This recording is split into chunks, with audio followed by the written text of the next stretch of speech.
Good evening. Welcome.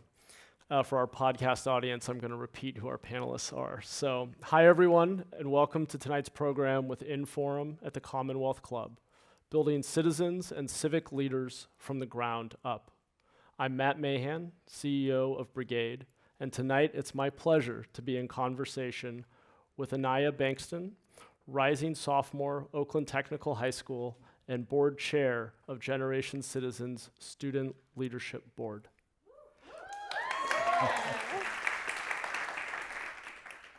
Clifford Yee, Director of Youth Programs and Director of Inclusion and Diversity for Coro, Northern California.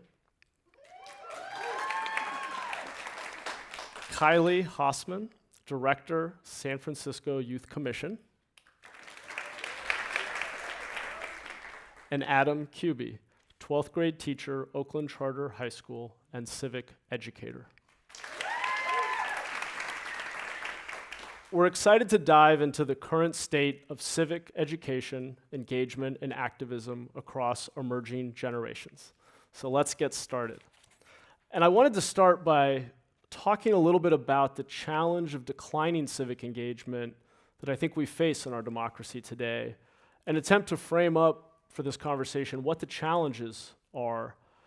I want to start with 3 statistics that I came across while preparing for tonight. And that I found personally really quite disconcerting. The first is that 77% of Americans aged 18 to 34 can't name one U.S. senator representing their home state. The second is that only 8% of 18 to 24-year-olds voted in the last midterm election. That's fewer than 1 in 10. Finally, only 1 in 3 millennials in the US, I'm defining that as people born after 1980, consider it essential to live in a democracy, while nearly as many, 1 out of every 4, think that democracy is a bad or very bad system in which to live. To me, these facts should be setting off alarm bells. So I want to ask from each of your perspectives, and maybe we can start with Adam. What is the challenge we're facing as a civil society, as a democracy right now, and what do you think is at stake for our country? Well, in the 2016 election, as the statistics that you stated, about 36% of the students between the ages 18 and 24 voted, which is the lowest group of voting here in California. And that statistic is really troubling to see that they're not voting. I think that students are feeling like, and I can speak to this, that their voices aren't heard, so why participate by voting? They're also feeling that that the choices maybe that they're having as far as leadership are not the voices that speak for them, or they're not hearing the issues that resonate with them by candidates who are running for office. So those are real issues of why they're not choosing to vote. And they're also participating in other ways which might not be giving them the same type of recognition that the voting statistics would. Awesome. Kylie, do you want to add in? Should we just go down the line on this Yeah, first one? I absolutely agree. And I think one of the things, especially for young people right now, is that they are so angry. They're angry, and there's a way that we're not validating that anger, or we're pushing it aside, or we're falling into adultism, where it's like, well, you can be angry, but you can't make changes until you hit that magical age of 18. Right? Or maybe even older. And so I think being creative around what it is that young people are already doing, validating their feelings and saying, yes, you do have a right, you do have a say, you have a right to demand to have the life that you want, and that means holding people, and especially elected officials, accountable. Just to follow up on that, I believe that youth are natural leaders, and they just don't always have the opportunity or access opportunities to really showcase their talents and their skill sets. Mm-hmm. And so what's really at risk is without opportunities for young people to really engage and feel safe and try on what type of leadership style they want to showcase to the world, that we're really doing a disservice to our future generations. Yeah, and just to add on, as a student myself, sometimes we feel like we're in this shell. Back to what Kylie was saying, like, we're young and we don't have this voice, and I feel like sometimes that, builds up anger, and you know, at 18 you can vote, but I feel like at any age you can speak, you have a voice, and we're not really taught that we can use it, but I feel like, you know, now is the time to use it, yeah. Yeah, absolutely. So that gives me a lot of hope. Those stats had really scared me.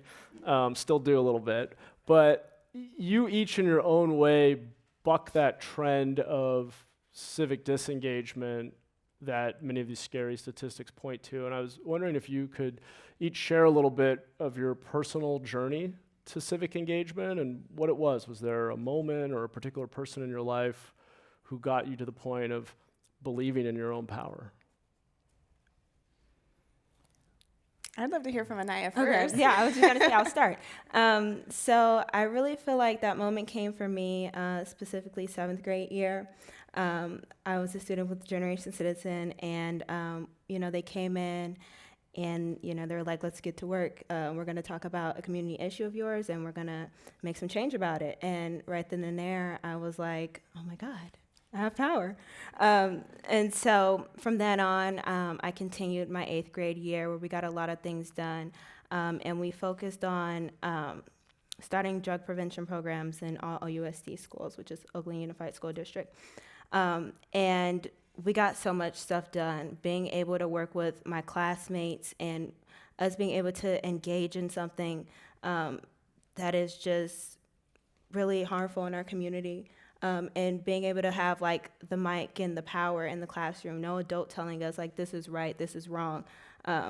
It was all up to us, you know, writing petitions and emailing, you know, the president of OUSD. I felt so powerful right then and there, and so I am so grateful that I am able to continue to work with Generation Citizen, to continue to encourage other students that, you know, their voice is important and that you can create change in your community, in the world in general, no matter what age you are.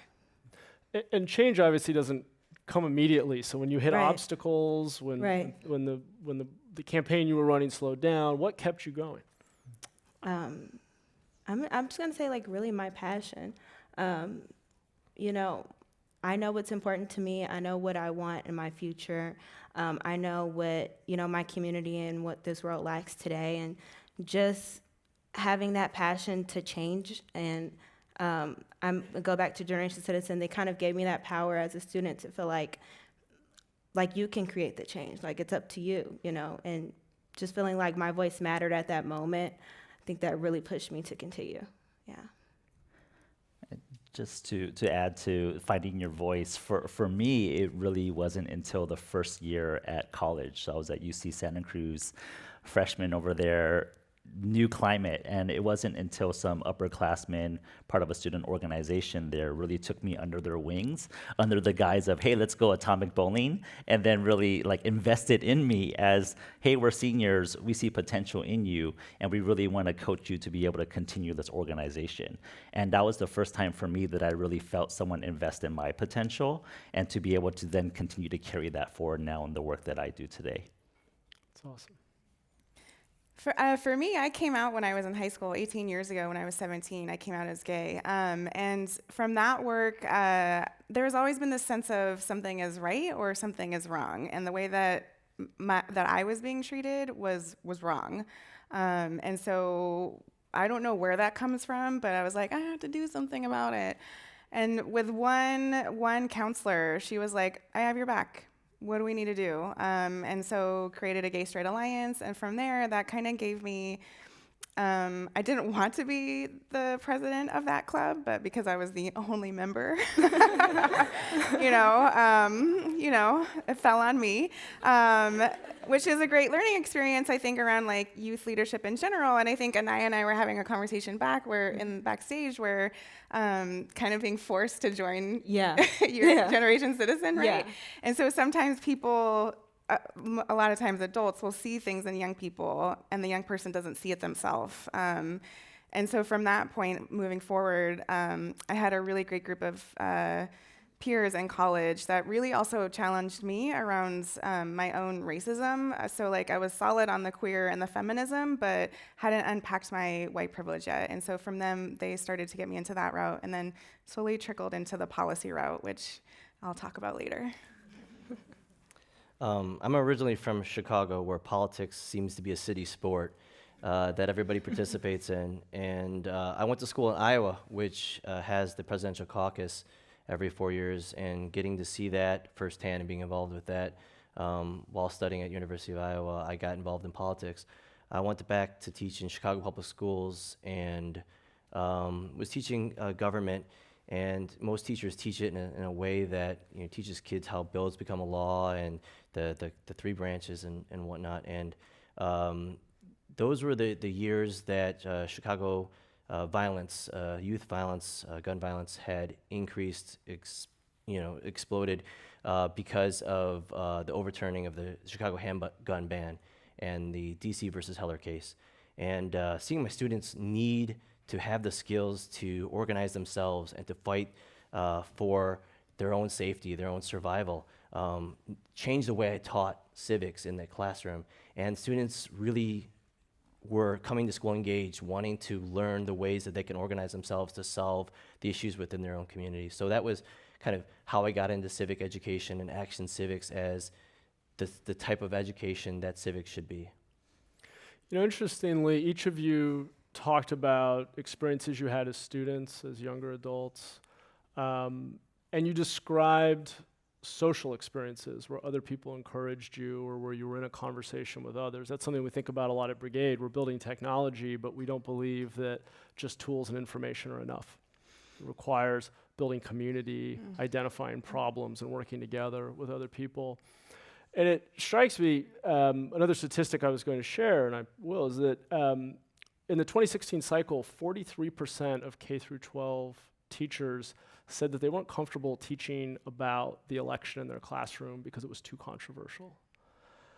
And so to me, there's a huge disconnect there. You each described experiences at that critical moment, those formative years in your life. And so I was wondering if you could speak to, particularly from Generation Citizen perspective, but from all of your experiences, how do we ensure that every young person in this country has that access to a civics education, to the kind of mentorship that would encourage them to find their voice and to build their own power through community?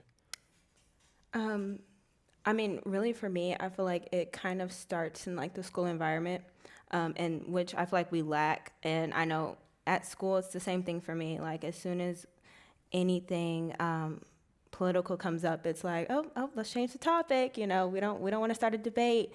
And I kind of like that's the problem. Like we hold so much stuff back, and now, everyone is left unaware and like not sure what to do. And so I think it really starts with slowly teaching it. And you don't have to go like in depth, but giving students a chance to share their opinions and like what they're feeling right now in our time. And yeah. Yeah, can I jump in on this one? Yeah, please. The 2016 election year, I brought Generation Citizen into my classroom, and we focused on a couple of the issues that the students felt were important here in Oakland, which was food deserts within their communities, which was transportation systems around the Oakland area, and which was getting food to the school for the students to have, which was they learned how to do community organizing skills. They learned how to come up with plans to solve their problems, do research, survey their communities. But we covered the election, and I had kids working on both sides of elections. We looked up their voting ballot. We looked at every one of the people that was running on their ballot, and we called all of them, and we had them volunteer in their offices on both sides, Republican, Democrat, Independent. And kids really liked getting involved in the election. And I didn't tell them how I was voting. I didn't put that out there. It was more just having the conversation about what this election is about, how the candidates from local to national. And then the election day happened, and we watched the results come in. I had students stay after school. We watched all the results, and we charted which states were going for each candidate.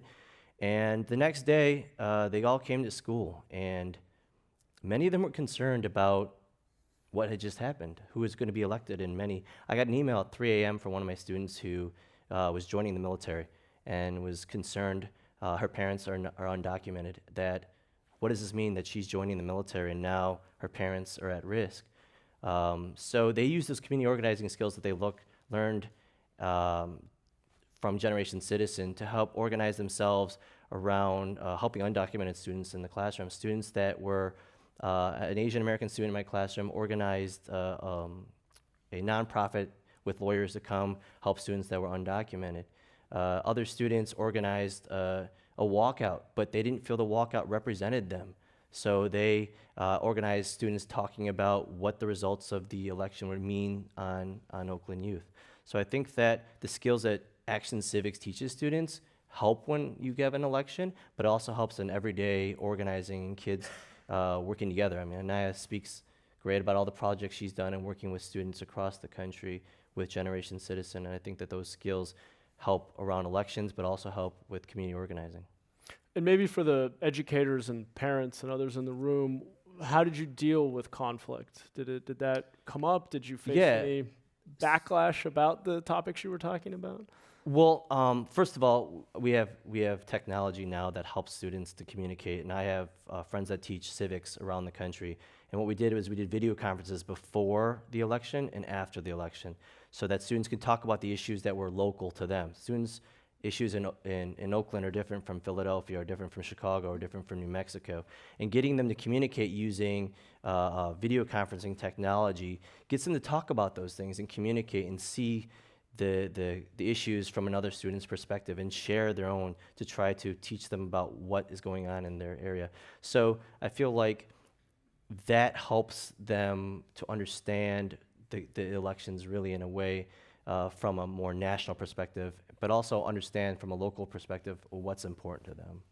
And Kylie, from your work with youth locally here in San Francisco, how do you deal with, are there particular guidelines or principles that you use when having difficult conversations about issues that can be really personal, really controversial? Yeah, absolutely. And not you, but your question, when I hear about not allowing young people the space or holding a safe container to have, controversial conversations is really upsetting. We as adults can hold that space in that container, and what we're actually saying is that either we don't have the skills for young people to feel safe to have those conversations, or we don't validate or believe that young people should have the space to share what those feelings are and what those experiences are, even if they differ. So I think from our work at the Youth Commission, shout out to Caroline, my colleague in the audience. For us, we have to be really clear also because we are a part of a government agency. So we are directly linked to the Board of Supervisors. And so what that means that as staff, we actually have to be neutral. That doesn't mean that we don't get to share opinions. And we also, what we try to do is a both and. Well, here's this angle, okay, here's this other angle. But at the end of the day, when our commissioners meet, and we have 17 of them, also shout out to Kay in the audience, hey, congrats. It's up to them. They're having a conversation as commissioners, as representatives of their districts and of the mayor, and they are supposed to be coming to those meetings prepared and ready to speak about issues that are not only important to them, but to young people in their districts. At the end of the day, our charter says that the Youth Commission in itself is supposed to advise the Board of Supervisors and the mayor on the unmet needs of young people in San Francisco. So it is their duty, written into San Francisco law, that they need to be having those conversations, whether they agree or not. And because they have to take a vote on it, the staff has no say in that. It is up to them to say if they support something, not support it, or if they have a neutral position. But we do absolutely encourage those conversations. A, from a political and a government perspective, and B, from just a general youth leadership perspective. We want to train our young people to have those hard conversations, and either how to articulate what that means for them, or to be able to say, I agree with you, here's why, or I disagree with you, or this is getting into a territory that doesn't feel safe and I need to leave. Those are all leadership qualities that we want in our young people, and we have to train them. It is a skill. We have to train them in that skill. Well, I think it's great that the city is investing in teaching those skills. Yeah, it's your tax dollars. Yeah, thank you. Thank you, everybody. I would just echo that as far as being the facilitator, that is really our responsibility as adults to hold space for these young people, right? To be able to engage and challenge themselves to be able to reach across and understand other perspectives, right? And so for at Coro, when we're working with our youth program, we're working with youth from all over the Bay Area. And so it's how important is that to bring people from all different life experiences and all the different social identities that one comes with, to be able to say, hey, what's important to you, what's important to me, and to be able to have dialogue in that way. I'm going to shout out Anaya here. I work on a national commission with her with Generation Citizens. She's on our student leadership board. In the summer, we had students meet from all over the country to talk about how to be civic organizers and to be trained.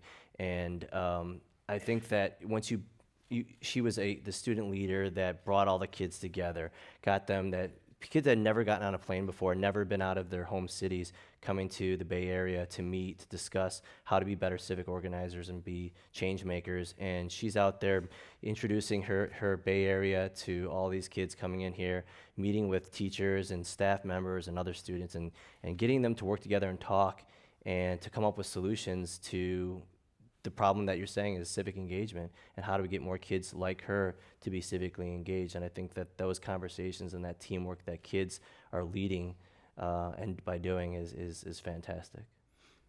Naya, do you want to Take the credit. Round of applause. Thank you.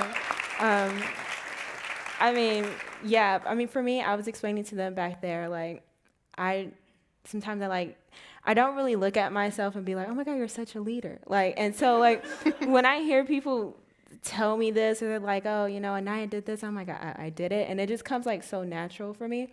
But I think what also makes it like so comfortable is back to what he was saying was teamwork.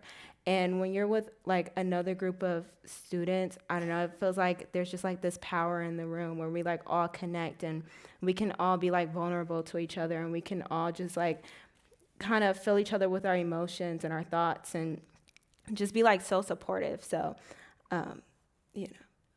Awesome. And would you give any advice to students who maybe for whom it doesn't come as naturally?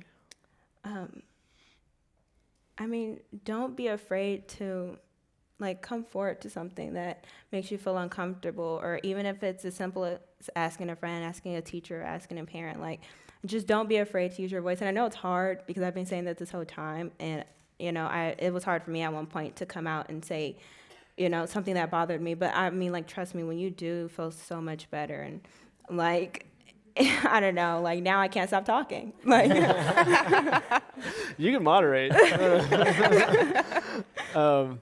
So let's talk about the issues that youth in our community are working on.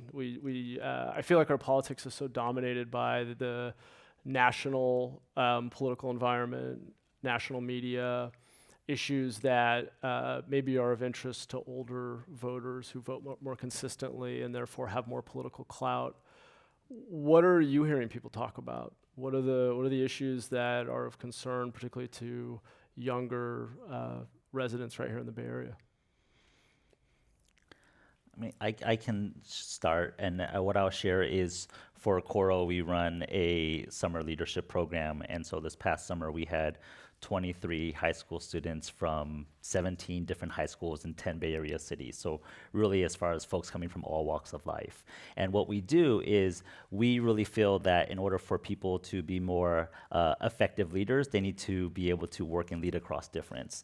And given the time frame we have of 6 weeks, they have to come to consensus on one focus issue to put all their energy and apply the leadership tools to create a community action project, completely youth-led.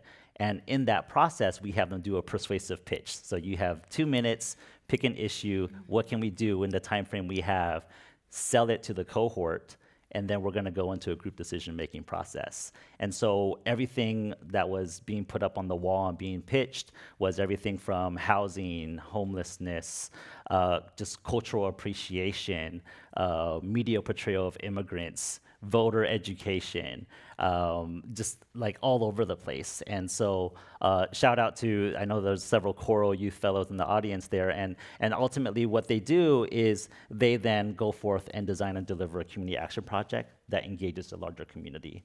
And so that's like 10 Bay Area cities now, where these young people are going back to continue to apply those skills later on. And was there a particular project that you found especially inspiring? Yeah, so this summer, and I think Aaliyah and Yunso are in the audience, and so they decided to, we're giving shout outs to people, we're giving shout outs to some young folks out there. So for our cohort, they actually did a needs assessment in 4 districts: Excelsior, Bayview, Mission, and Fillmore. And what they walked away with in talking to residents, and these are high school students, they said the number one issue that was in common of all 4 districts was housing. And so they took it upon themselves now to research, well, what's happening in the housing in the Bay Area in San Francisco. They looked at the propositions in November. They translated that into Spanish and Chinese, went into the Mission District, spent 2 weekends there to educate voters, what's going on in the community, here's what you can do about it, and let me register you to vote. And they did that over the course of the summer. Wow, So- that's really impressive. Yeah.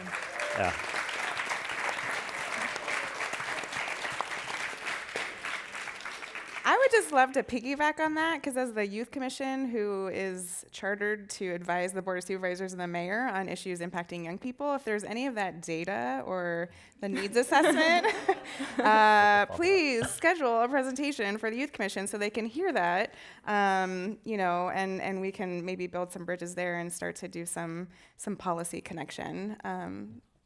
Yeah, that's for anybody, actually. All our meetings are open to the public, so don't all come and storm public comment, though. That'll really make our meetings go really long. Great. And I believe everyone has your Twitter handle up there. Awesome, perfect. I'll speak for the Youth Commission in regards to similarly is that, we have some general issues that impact young people as a whole, and then it also depends district by district. So in general, what we're seeing is issues around police and youth relationships, especially in San Francisco. We're seeing we want alternatives to incarceration for young people, specifically between the ages of 12 and 23. Housing, absolutely.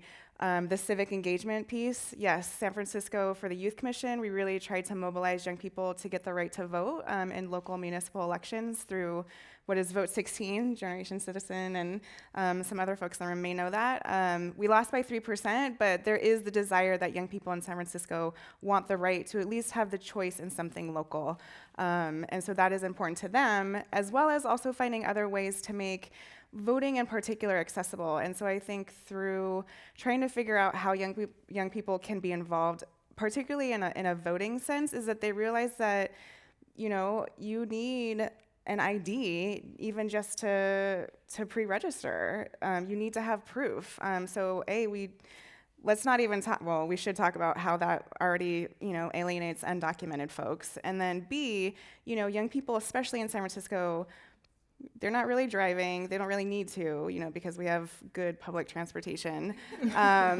And a lot of them don't have, so that means they don't have a driver's license. They don't have a California state ID or a San Francisco state ID, and then it costs about $30 to get a California state ID.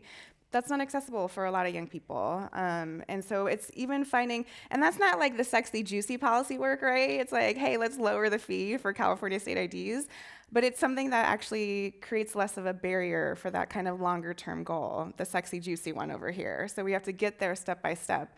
So those are some of the issues that are important to young people in San Francisco from the Youth Commission perspective. That's great.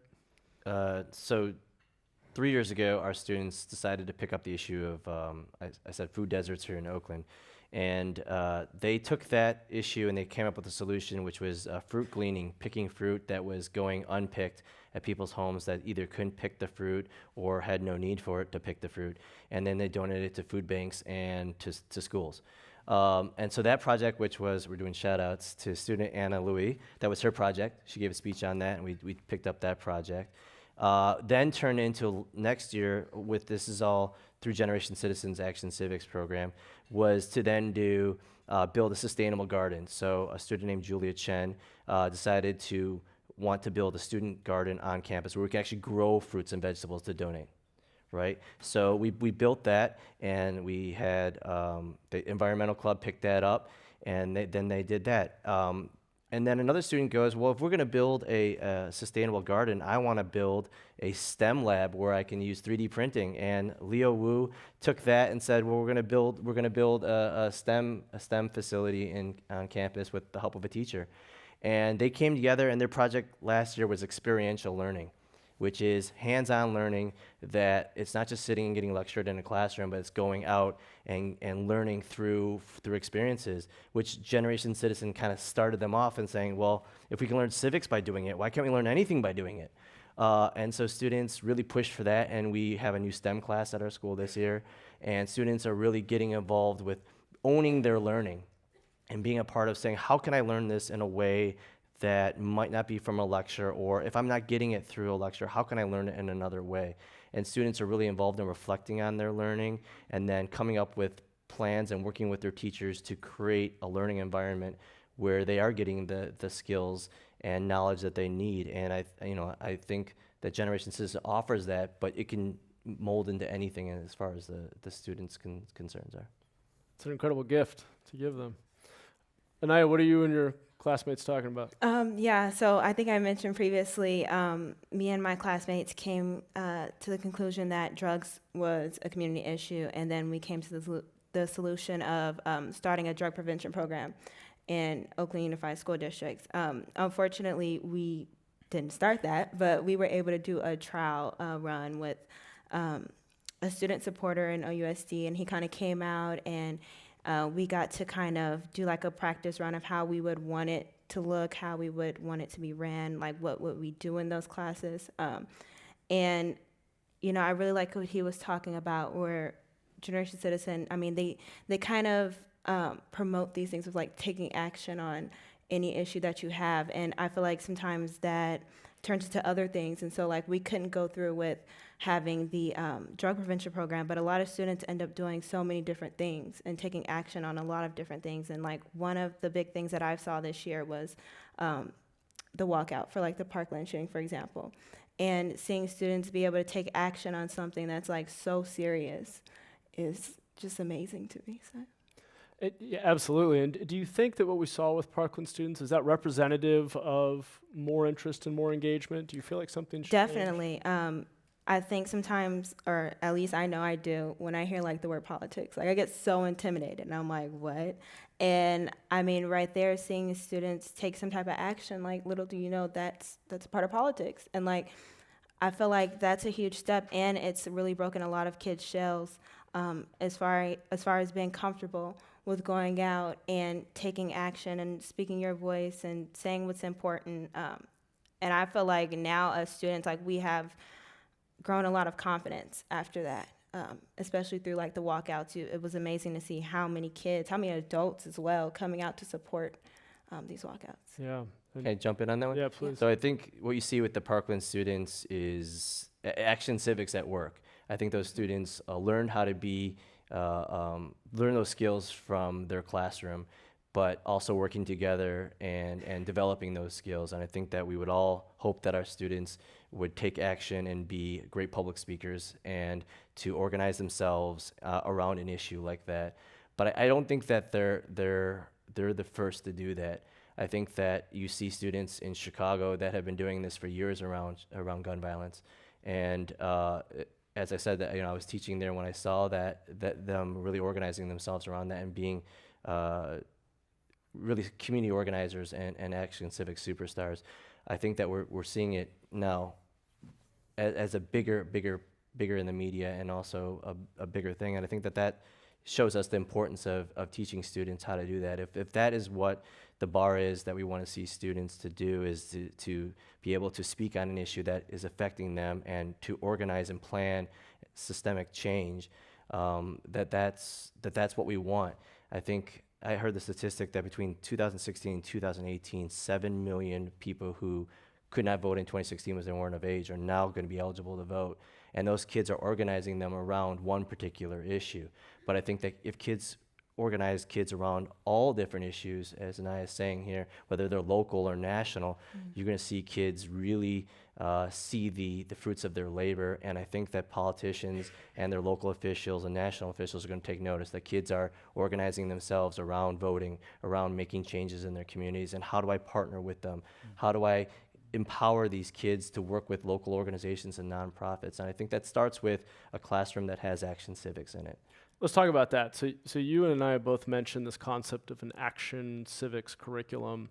Can you define what that actually means and maybe contrast it with what traditional civics education look like?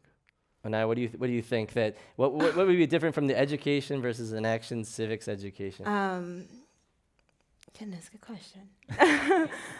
I mean, okay, so like the difference. So like when you're in a class setting, right, you might have like a lecture where a teacher's breaking down to you like what exactly civics is and like what comes with it. And then like when you're taking action, you're engaged. Now you're working with creating like civics or like action civics. And now students are able to do hands-on work and like have that control. So maybe that's writing an email, doing a petition, creating a poster, whatever the case may be.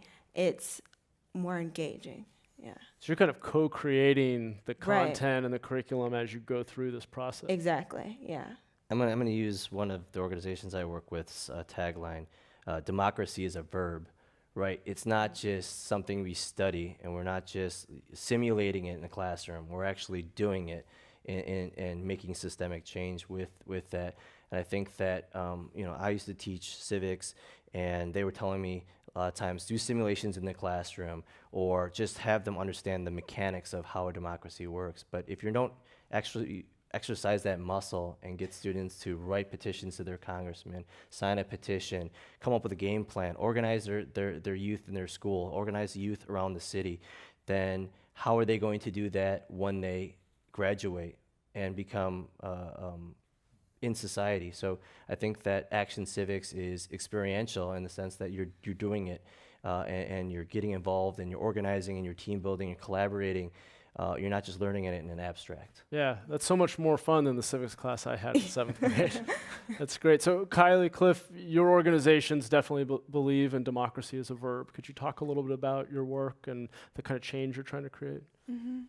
Yeah, I think from our perspective, it really is around holding people accountable. And I used the word before, and some people get a little bit like, oh, I don't like that word.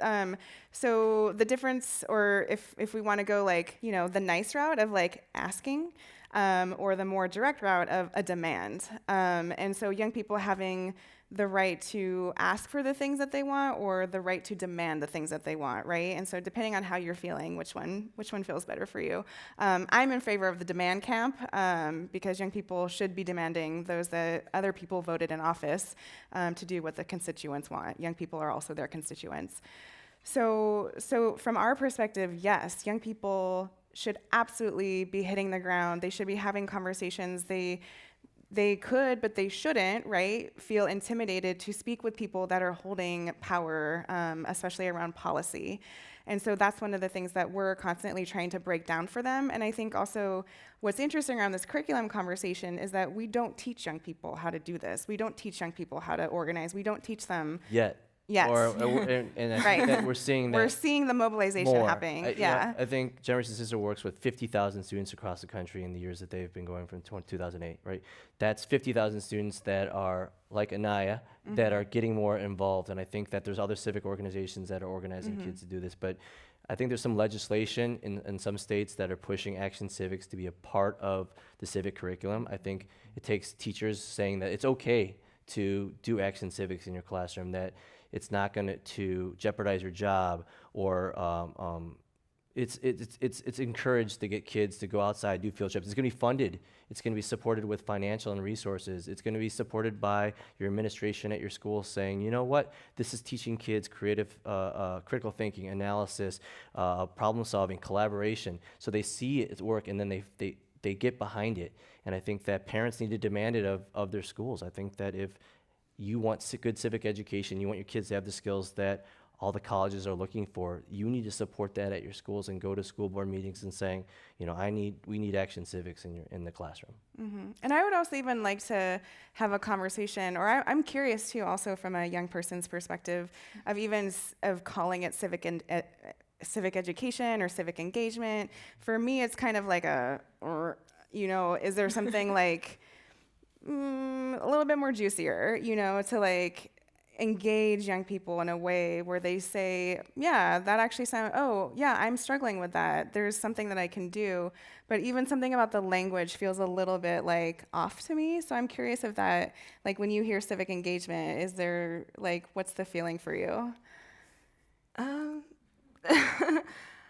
mean, yeah, I see what you mean. Okay, well, now I think with me being like in Generation Citizen for so long, hearing it is more exciting to me because I like kind of been able to experience that. But yeah, like when I go tell my friends, they're like, what is that? Right. Like, what is that? And so usually I've never even came up with like a term for it to make it, a little bit more interesting. I usually just tell people like, oh, this is where like you have all the power and you can like tell your teacher what to do, or you can tell any adult what to do. And they're like, oh, okay, let's do it. Yeah. So, yeah, come back to me on that one. I think there should be a name for it though. Make it a little bit more spunky, Well, and I would say at Coro, when talking to the young people, I don't think that I've really said civic participation.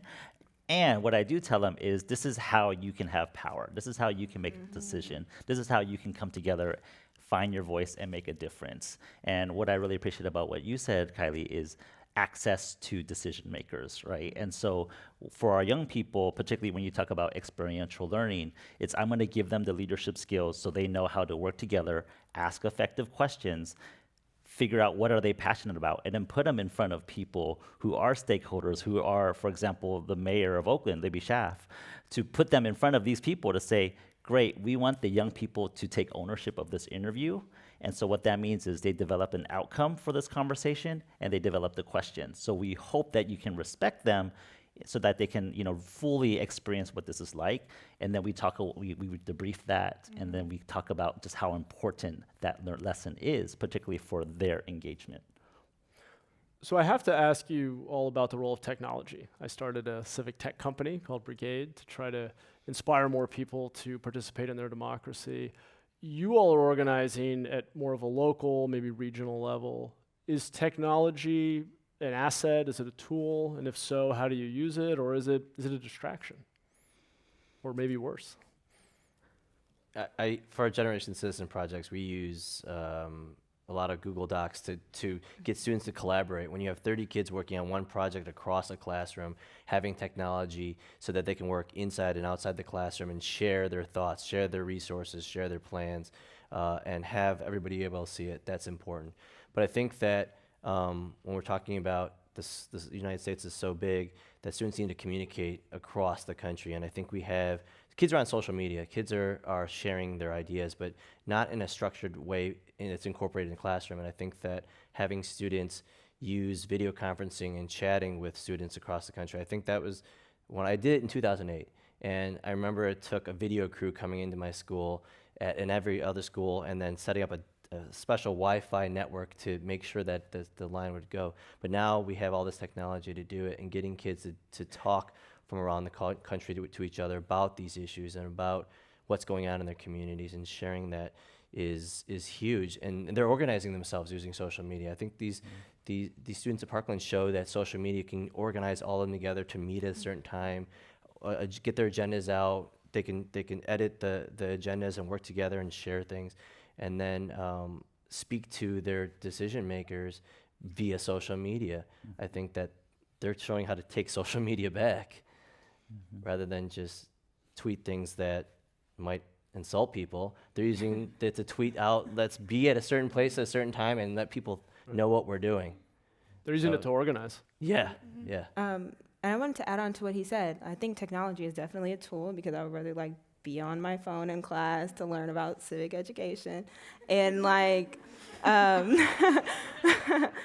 like seriously, I think it has been a way of us organizing and communicating with each other. And back to the walkout example, I mean, no one would have known about it unless it was through social media. You know, everybody on Instagram, like, hey, be in front of the school tomorrow because we're going to talk about this. Or just like the small things, you know, we talk about what's local, and I would like to know what's happening all around the world. And so being able to use like conference calls and Instagram, Twitter, whatever the case may be, I'm able to support and hear someone else's story and perspective on like what's a problem in their community, and being able to somehow come together and like change, you know, in different places. Yeah. Yeah. I know for me, I was just amazed at seeing all the national attention with just the walkouts. And when I talked to some of the young people locally about how do they organize, they talked about social media or talked about Snapchat or Twitter. And for me, it was just amazing to see how young people are able to use technology to organize in ways that just has not been done before. And just to imagine what is that impact when you take these issues that young people are passionate about, be able to share that across the country and say, hey, let's do something collectively, and to have the tools to do that and the support from, you know, some adult allies, it's just amazing to think about what could happen. Yeah, absolutely. I'm a failed millennial, so at 35, all I have is Facebook. You know, I understand the importance. It is certainly not my strength. So, but yes, absolutely, I agree. And seeing, and then, you know, there's a part of me that is jealous as like a youth organizer. You know, you had to actually see people in person to be like, hey, here's a flyer. Yeah. 3 days notice, you know, that kind of thing. So it's the way that things can happen so fast and so quickly is awesome and amazing. You know, from the Youth Commission's perspective, we have to be careful because we can't actually organize around things as a commission until there's been a vote on something. So as individuals, yes, they could do stuff, but it can't have the Youth Commission name on it until they actually take a vote on it. So we do get into these kind of tricky things, you know, again, kind of transparent conversations of saying, yes, you can post that, but what about this, where it's on the agenda, so technically it needs to be open to the public needs to know. So we do get into some gray areas and some kind of legal areas that we have to be careful about in social media for us in particular. Sure, that makes sense. So for our audience, in 5 minutes, we'll be taking your questions for the panel. So start thinking. If you have a question you would like to ask the panel, please line up toward the back of the room where there's a microphone set up, and we'll start that in about 5 minutes. So thus far, we've been talking a lot about engaging young people, the next generation of civic leaders, of which we have a great example here on the panel. But what do we have to learn from older generations, and what can those of us who are maybe older than millennials, what do we have to offer? How can we plug into the work you're doing, or do you have advice for any of the rest of us? I can start. You know, for me, I really believe that we just, as adults, like, we need to be able to better understand and be interested in what young people are interested into, right? So it's like asking, like, hey, what are you interested in? How might I be able to help you? Here are some resources, whether it's you can come shadow me at my work so you get exposed to what I'm doing and see if that resonates with you. Or whether it's, here's an internship opportunity, or here's someone I want you to meet. Ultimately, with the young folks, even though I have some background, whenever they ask me a question, I usually am asking 3 questions back to them. So it's really about how do I empower you and your voice and to find that meaning behind it, right? And so I think that with the older folks who have experience, like, how do we just continue to be engaged, ask questions, and be able to, you know, support where we can. And I think also, too, you know, a lot of times when we're working with young people, there's never the conversation around power and privilege of what adults have and what young people don't have.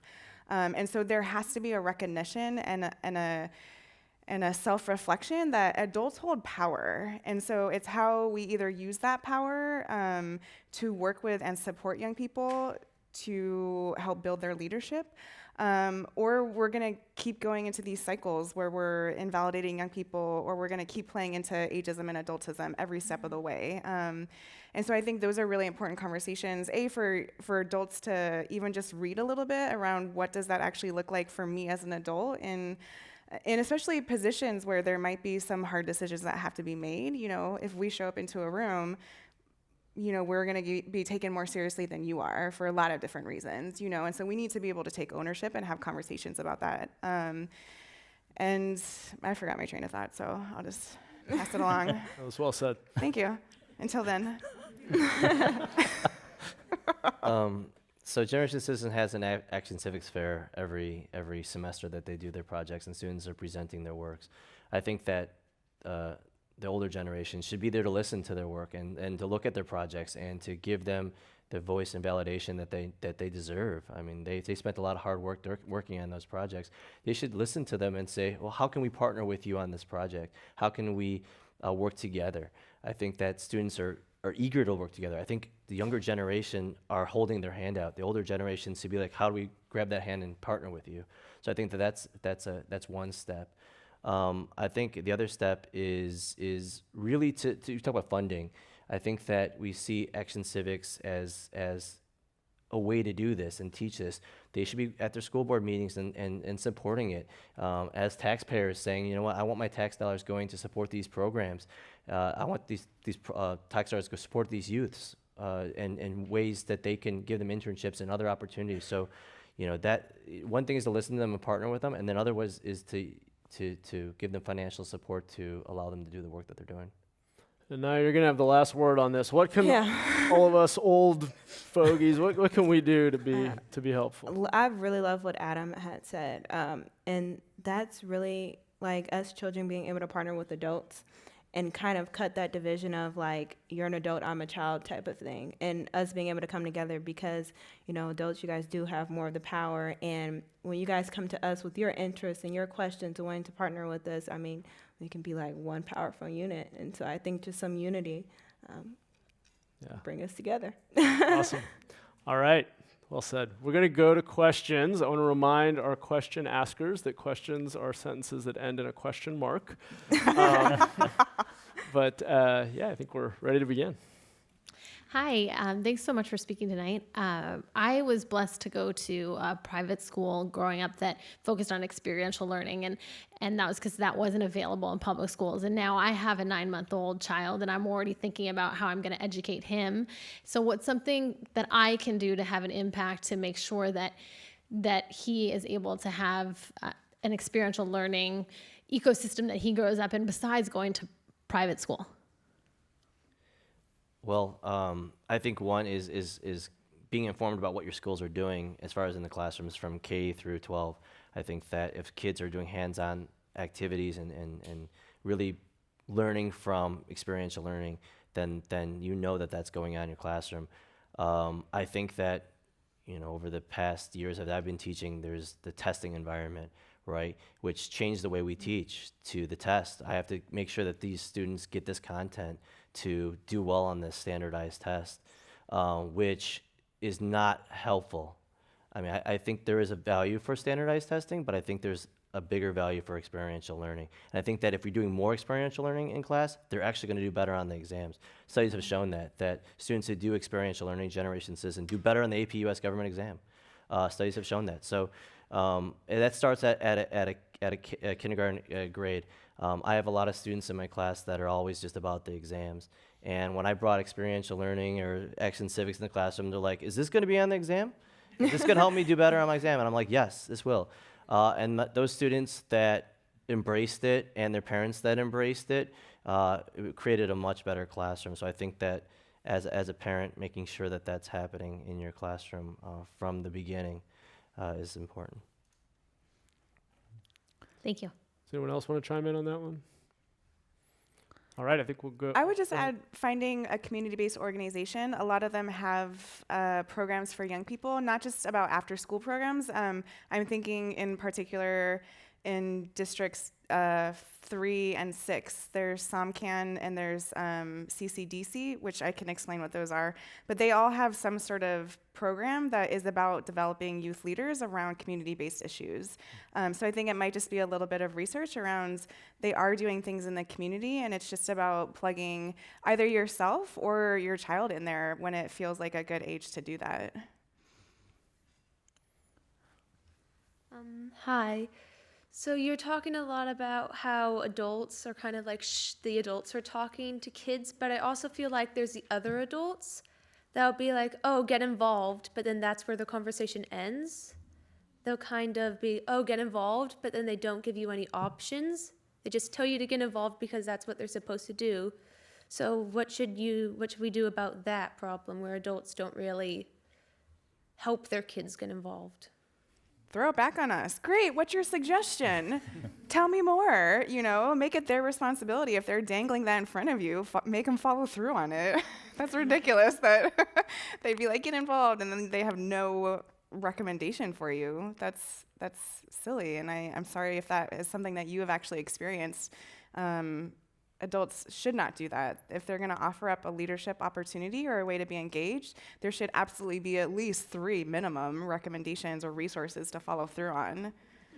And just to add to that is, as far as in the event that someone says get involved and then they themselves are not sure how to get involved, right? Name it. Like I know you need to be more involved. I'm not really sure how to do that. And where can you go? Right? Who can you talk to? Who else do you know that's involved? So once again, it's like, how do you use inquiry in a way that really engages them? Because once then you can find it out for yourself, then you can make that decision of what's best for you as well. I've actually experienced that before I experienced that a lot of times actually, with an adult telling me like, oh yeah, get involved. And then I'm like, okay, but like, what do I do? So, I really liked what Kylie was saying, which was follow up with them. And I'll be like, hey, do you know who I can go to? Hey, do you have any connections? They'll be like, oh, well, I do have a friend who does this and who does that. And eventually they kind of become a little interested themselves. So, like, keep forcing that. Demand it, Yeah. Thank you. Hi, my name is Carmen. I live in Oakland. And my question is to Anaya. What is your plan for Oakland? Like, as a youth leader, I want to know where you're headed so that I can support you in that. I know. No pressure. Yeah, no pressure at all. Girl, the world is yours. The world is yours. My plan is honestly to get more Oakland kids involved. I know that in Oakland we have a lot of challenges that we face and a lot of things that we need to get fixed. And a lot of students have opinions on them because I hear them all the time at school. We just don't know where to go. And, I think sometimes we kind of doubt ourselves too. And just really bringing us together as one and somehow convincing them all that, like, you matter, your opinion matter, your concerns matter. And first, starting with getting kids to build a connection with each other, and then getting us to become confident with demanding that change with, administrators, teachers at our school, whether there needs to be more clubs, bringing Generation Citizen to schools. I mean, yeah, that's really my goal right now. Number 1, though, don't refer to yourself as a kid. You're a youth.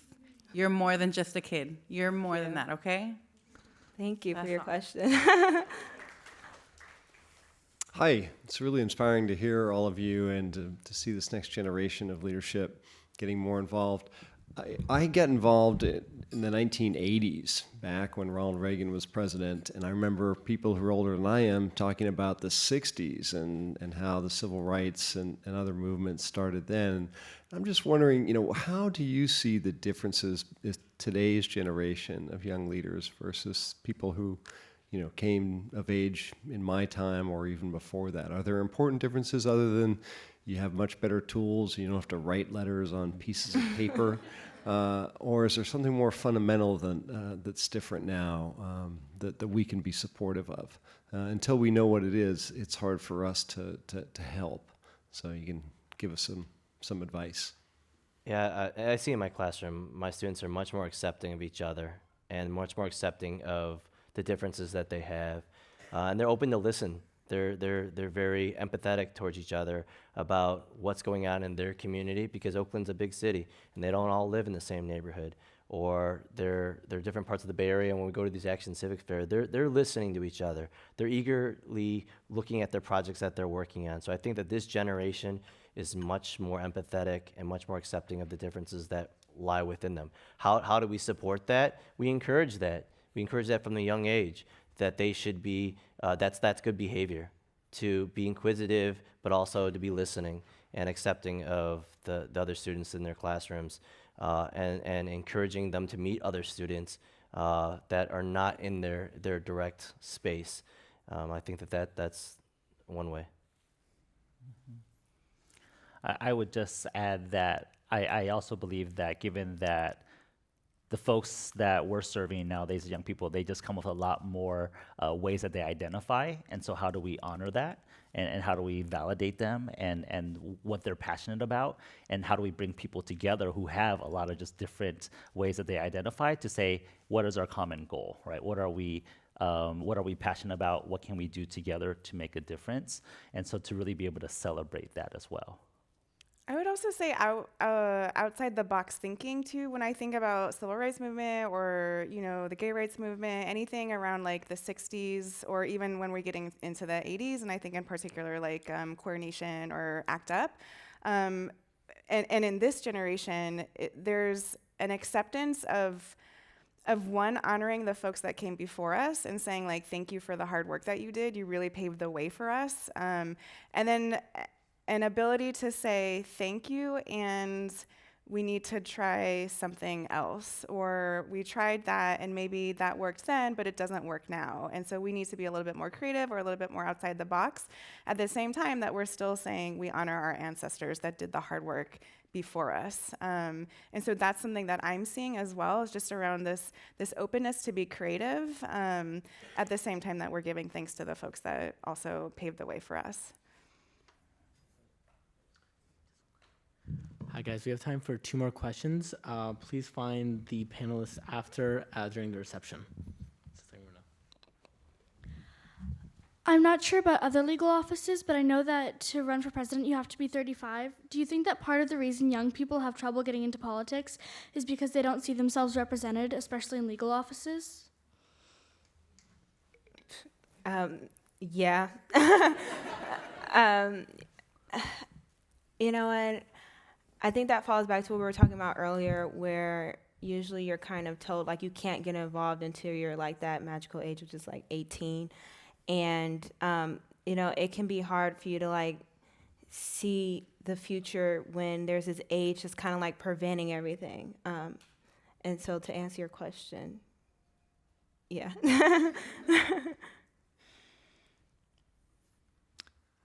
Hello. There is a disconnect between youth and civic engagement, but I think there's even a bigger disconnect between youth that are coming from low-income families. And I wondered if you could address that, in particular, how some actions that can be taken for kids or for youth that don't have the resources that maybe other kids do, and if there's ways to affirmatively address that issue.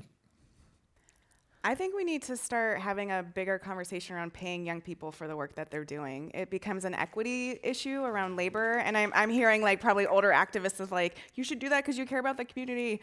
You should do it for free. But I do think we miss voices, especially really critical voices, when we're not paying them for the labor that they're doing.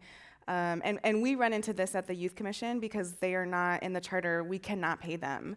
They get no stipend, no honorarium, anything. And we miss out on valuable voices that need to be heard because, someone over here is a single mother or a single parent and they need to work 2, 3, 4 jobs just to survive in San Francisco, or someone over here has an incarcerated parent. And so, issues like that. And those are the voices that we need to have at the table, that unless we can actually pay our young people to continue the work that they're doing, and there could be the conversation of like, well, if they're paid, does that mean that they would only be doing it for the money? I have never run across that. So that's something that I'm not concerned about. But for me, it is a conversation around labor, who's doing it, and who has access to it, So those are things that I would love to have bigger conversations around. To piggyback on that, many of my students have jobs, and to be civically engaged and to participate when they're working 20, 30 hours a week after school and on the weekends, it's hard. So how do we support that when we know that students in low-income households are another breadwinner? Their parents are out working 2 jobs. They're taking care of their siblings. They're out making money for their family. They're out volunteering to help out with their parents and other jobs in the household. So I think that's supporting that. You have to support their families so that they can then have a proper education which gets involved in volunteering and community service.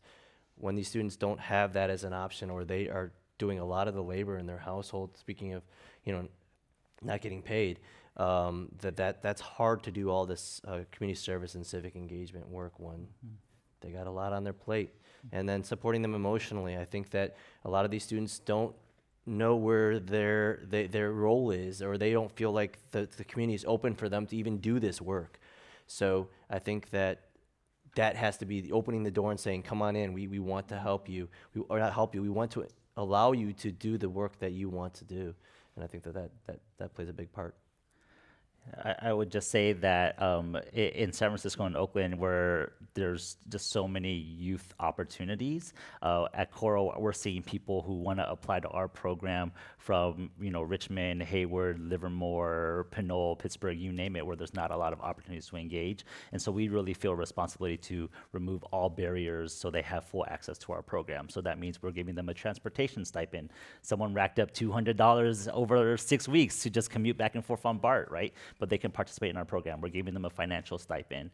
When we give them an internship, we're getting them dressed at a partner called Wardrobe for Opportunity. So they're getting 2 professional attire so they can go to their internships. So we're doing the best that we can to remove all of these barriers so anyone can really access in our program and feel confident in that.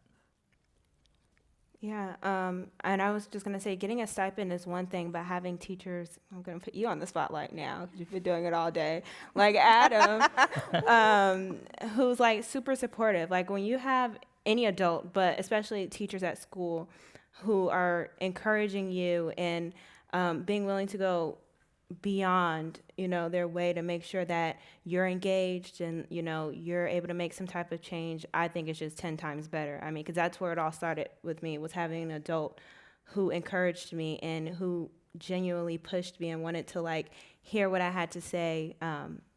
Starts with them, yeah. Thank you. So before we wrap up, it's an informed tradition to ask all of our speakers the following question. What is your 60-second idea to change the world? And let's start with Adam. 60 seconds.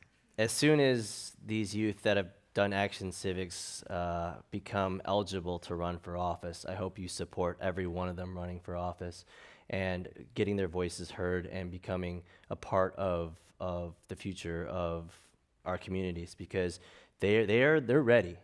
They are eager and ready. So they just need the support of you, whether that's voting for them, whether that's volunteering on their campaigns, whether that's giving their voices a platform, sharing their things on social media. I think that's the big thing, is that this next generation, and I've seen them in my classroom, they're ready to lead. And we just now need to do it. I think the Generation Citizen, don't talk about change, lead it, and I think that these students are doing it. Now we just need to support it. Guess that's me. I'm wearing my government hat today, but my background is in community and youth organizing. So there's a quote that I have on my computer that when I feel like in a particular day feels disheartening, being in the political game, in the belly of the beast at City Hall, is that I don't believe in politicians, but I believe in the power of people to move politicians.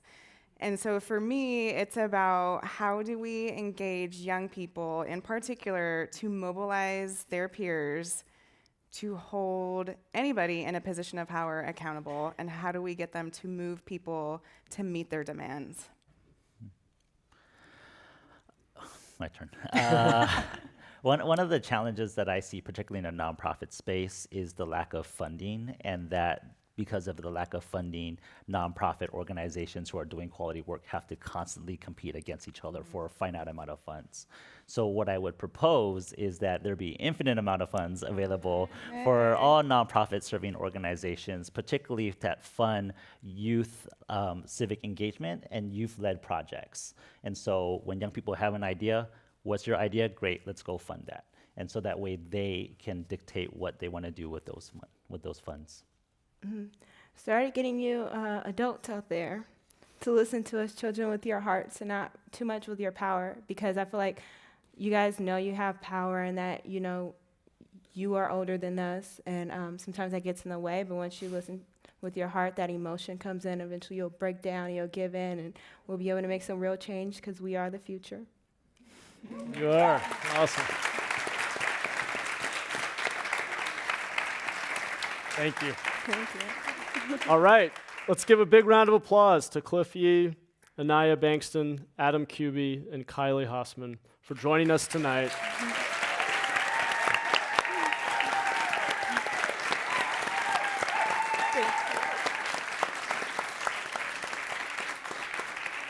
Thank you to all of our panelists for joining us tonight here at Inforum at the Commonwealth Club.